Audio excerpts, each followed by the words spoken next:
Polycystic ovarian disease বা PCOD, এই শব্দটা বা এই রোগের নামটার সঙ্গে আমরা অনেকেই পরিচিত,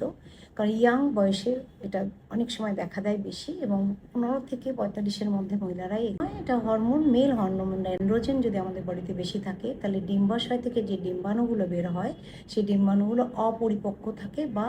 দেরিতে পরিপক্ক হয়, বিভিন্ন সমস্যা দেখা দেয়। মাসিকের অনিয়ম বা ওজন বেড়ে যাওয়া, ঘাড়ে এবং মুখে অবাঞ্ছিত লোম গজানো, একনি বা তৈলাক্ত স্কিন, আর অনেক বেশি ওজন বেড়ে যায়।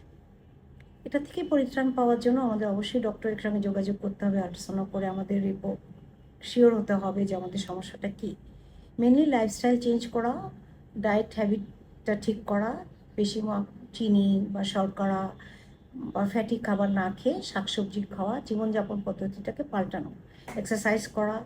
ডক্টরের কাছে গেলে আমরা একটা হরমোন ট্যাবলেট দিয়ে থাকি বা ওরাল পিল দিয়ে থাকি, পাশাপাশি লাইফস্টাইলটাকে আমরা চেঞ্জ করতে বলি।